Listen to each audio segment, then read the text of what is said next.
Good morning. I'm Welcome Wilson Jr. With the GSL Welcome Group. We develop and acquire single-tenant industrial, office, and laboratory manufacturing buildings in Texas. We own over 3.5 million square feet of single-tenant buildings in the Houston area. And luckily, we're 98% occupied as we sit here today. We also have a design build affiliate, construction affiliate called Kingdom Dalton Wilson, which does design and build construction for us as well as third-party work. It's great to be in the state of Texas. This is a map that we have generated, which generates the Texas contribution to the national economy. Even though it may not be to exactly the scale, we thought we'd show that. Not only does Texas have a population of 26 million, not including 16 million cattle, we have 3 of the top 10 most populated cities in the United States. Harris County has 3.4 million residents, which makes it the most populous county in Texas and the 3rd most densely inhabited county in the United States. Texas is the biggest producer of oil, minerals, cotton, and wool. And my kids tell me we produce 75% of the world's Snickers candy bars. But most importantly, as of today, Texas leads the nation in job creation and economic growth. So again, I would say it's great to be in Texas. I hope to give you some insight on the industrial market and some economic drivers and a few predictions, which I don't have enough guts to produce last year's predictions, so just in case it was a typo error. Statistically, the nation is no longer in recession ever since the summer of 2010, but as we all know, it doesn't really feel that way. Perceptions will dictate the behavior of companies and individuals. If people have no confidence in the economy, they will make decisions reflecting their lack of confidence, regardless of what the statistics say. In our business, we talk to companies every day. Many are telling us they are doing fine and making money, but they are so concerned about the economy, they're hesitant to expand facilities, even though they have business now to justify that expansion.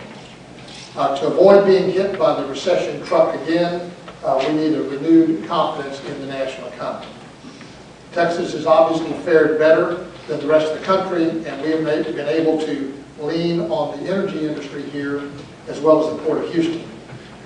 We should continue to lead the country out of recession, with Houston being the front and center as one of the nation's best markets. Houston industrial market totals over 507 million square feet, with only less than 2 million square feet under construction. So those are all good numbers for the future. Third quarter statistics indicate the market fundamentals continue to strengthen. Our vacancy rates that are below 6% are considered a very healthy industrial market. In Houston, our vacancy rate is presently 5.8%. So we are below what is the definition of a healthy market and looking better. The warehouses represent about 91% of the market, with a lower vacancy rate of 5.3%. Flex projects, representing 9%, have a 10.6% vacancy rate. Of the projects under construction, 80% are pre-leased. Some examples of these are state-of-the-art food distribution facility under construction by Benny Keith Company, 475,000 square feet in the Missouri City area. Ameriport Building 2 with 168,000 square feet is 100% pre-leased. And recently announced DMAR Fresh Inc. is moving from an existing 88,000 square foot building near 610 and 290 that will ultimately be demolished due to freeway work into a brand new 108,000 square foot refrigerated facility at 288 South and Reed Road. Having nearly 80% of the new construction pre-leased is very important to the fundamentals and the future of the industrial market. We are not overbuilding. Speculative space at this time should maintain a healthy vacancy rate well into 2012. I like Ewing's quote earlier, the next time we overbuild, I'm just going to say to our lenders, we're just under-demolished. The industrial market in Houston is divided into multiple sub-markets, each with their own economic drivers and influences. As of the third quarter of 2011, the healthiest submarkets in the Houston area are the southwest corridor, posting the highest absorption rate of 483,000 square feet, and the northwest submarket with an absorption of 224,000 square feet absorbed. With regard to the new construction, 70% of the new construction is in the southwest and the north submarkets. Citywide industrial rental rates are slightly higher than they were last year, and absorption levels are well over 3.4 million square feet. In 2011, we saw 20 industrial sale transactions so far, which are up from 13 in 2010. Our volume for the year totals 308 million, which is more than double that sales volume in 2010. One of the largest transactions was the Walmart distribution center in Baytown, 4 million square feet, which sold for $104 million. Our affiliate, KDW, continues to see single-tenant design build demand relating to the oil and gas service sector, with a lot of foreign companies coming to town for the first time, which is really encouraging. So it's not just expansion of existing work, but new players to the field. The recovery of the local economy is dependent upon foreign oil trade, technology, manufacturing, and population growth. Even with an unstable global economy, the Houston metropolitan area is growing at a rapid rate and has one of the nation's strongest industrial markets. Texas markets have been adding jobs at a substantial rate, which has spurred growth in the metropolitan area. It's pretty much a given that people will gravitate toward the best, and right now we have it here. And I predict that we'll have it for the near term and the long term. So it's no wonder that our population is growing through the roof.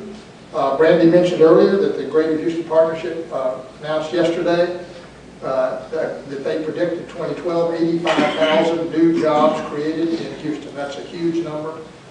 It's a little bit more than we had last year. It shows a great consistent trend. It's back to the old saying, I wasn't born in Texas, but I got here as fast as I could. And guess what? We now finally have the proof to back that up. Randy covered earlier the jobs created in Texas. We increased by more than 231,000 jobs in the past year, just behind California. That increase is nowhere near the pre-recession, but significantly higher than the national average. The most significant number with all of that is that we in Houston have now recovered 100% of the jobs that we lost in the last recession. So we are back to where we left off. We have a healthy industrial market and are in great poise to move forward with a lot of robust movement.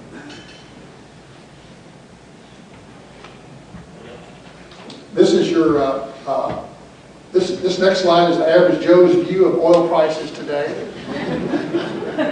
Joe is right on the money at the gas pump, but what Joe doesn't know in Houston is that high oil prices spur higher oil exploration, which directly benefits the city of Houston. So although we may grimace at the gasoline pump, it's a great economic driver for the city of Houston.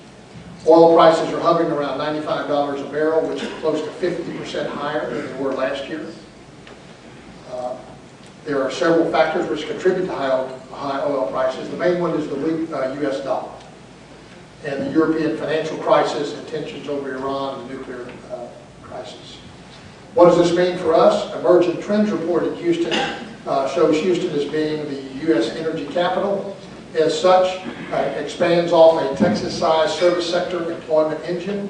Houstonians reap the benefits of lasting oil prices being provided by a national opportunity to find a job. So if the Emerging Trends report is showing that, and that's being broadcast nationally, that's putting the word out as to why people are coming here.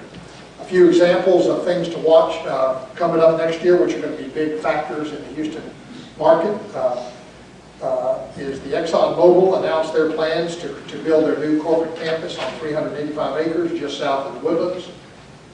We need to watch this. I project that business will follow suit, and we could develop a whole new second energy hub on the north side of town.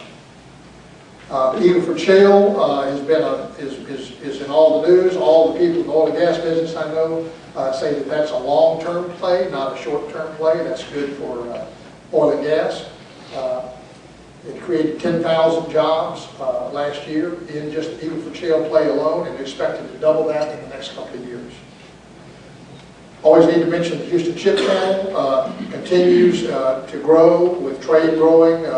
As I predicted before, there should be a huge increase in volume into the Houston Ship Channel when the Panama Canal is widening is completed in 2014, which will bring and open up a lot more Asian markets to the Gulf Coast. Our economy is being bolstered by the strength of the energy industry, influx of immigrants, or non-Texans, as we call them, growing foreign trade, and a low cost of living. And I'll repeat my earlier statement that it's great to be in the state of Texas. As long as oil prices maintain their current levels, the demand for Houston oil and gas should provide us a steady flow of industrial build-to-suit and design-build opportunities. That being said, it seems that Houston will be the place to be in industrial in 2012. 6 million Houstonians can't be wrong.